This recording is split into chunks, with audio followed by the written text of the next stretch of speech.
Sebenarnya itu kan saya lagi live ya wawancara dengan salah satu stasiun TV swasta. Yang kita bahas itu hal lain ya. Kita bahas tentang tentang HP, komunikasi di HP. Pada bagian penutup kita bicara tentang bagaimana perubahan-perubahan di institusi. Saya katakan kalau di polisi ya bagus, untuk tingkat atas berubah bagus. Tapi pada level bawah saya bilang itu yang bikin saya sedih. Level bawah kok nggak berubah ya? Kenapa nggak berubah? Ya masa saya diuntit gitu? Diuntit oleh atas perintah AKBP R gitu kan? Saya kan jadi ahli di persidangan itu. Ahli kan netral, tengah-tengah. Tidak mungkin lah saya akan menjatuhkan institusi saya. Maka harus bangga Polri ataupun purnawirawan Polri saya tampil di pengadilan sebagai ahli. Tidak semua anggota Polri bisa jadi ahli.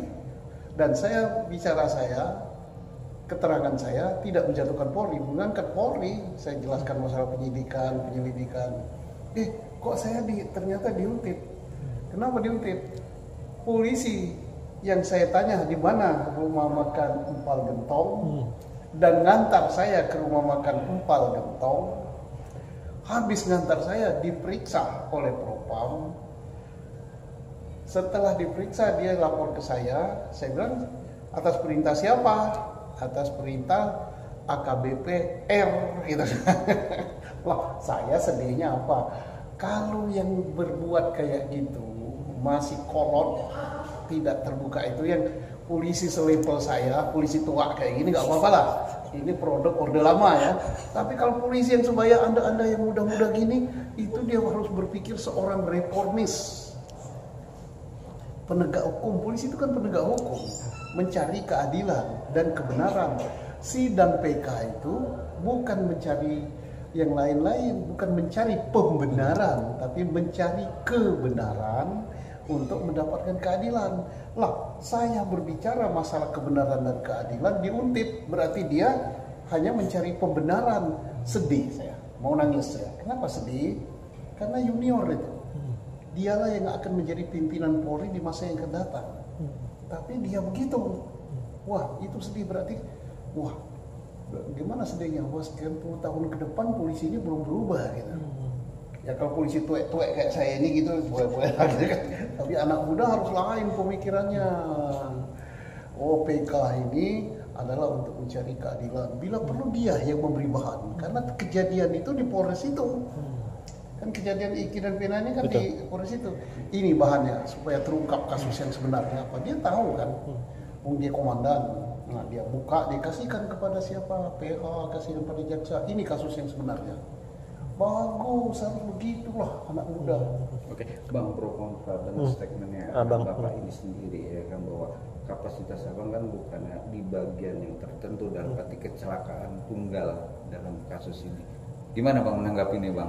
Oh, kalau kecelakaan tunggal kan semua orang tahu itu kecelakaan tunggal. Kan buktinya apa? Dan yang ngecelakaan kecelakaan tunggal itu bukan saya ya.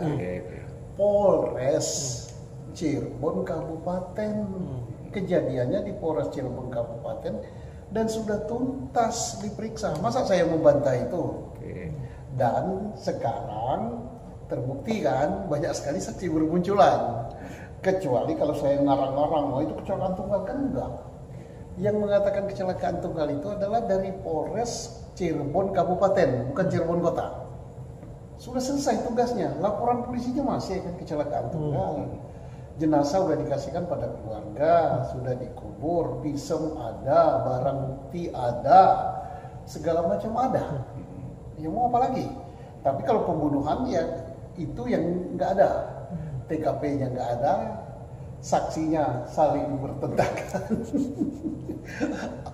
Nah, alat bukti saintifik yang diminta Kapolri ada sebenarnya pembunuhan. Ada alat buktinya, tapi menunjukkan bukan pembunuhan. Menunjukkan bahwa dia jam sekian masih hidup. Katanya pembunuhannya, kata berkas pembunuhan, dibunuhnya jam 9 malam. Tapi kata HP jam setengah berapa itu? Jam 22 14 menit 10 detik masih hidup. Nah gimana, katanya dibunuh jam 9 malam. Bang, tapi sampai sekarang HP itu tidak dikeluarkan, Bang. Gimana nih, Bang? Bukan tidak dikeluarkan. HP itu, pembicaraan HP itu ada dalam berkas. Makanya saya katakan bisikan dari langit ada pada polisi, ada pada jaksa, ada pada hakim pengadilan tingkat pertama, ada pada hakim tingkat banding, ada pada hakim di tingkat kasasi. Ada itu, pegang mereka itu. Jadi bukan Pak Partogi itu bukan nyari di mana-mana, bukan nyari di selokan, ada di berkas. Pembicaraan itu, daftar barang bukti ada ya, daftar barang bukti HP nomor sekian, ternyata HP nomor sekian HP-nya pindah. Berbicara kepada HP nomor sekian, ternyata itu disebut namanya. Widi, aku di rumah Widi. Ada. Yang tidak ada apa? Justru yang tidak ada malah dibuat ada. Contohnya Pak? Apa itu, Pak? Ini kan peristiwa pembunuhan berencana. Dari mana dapat unsur berencana itu?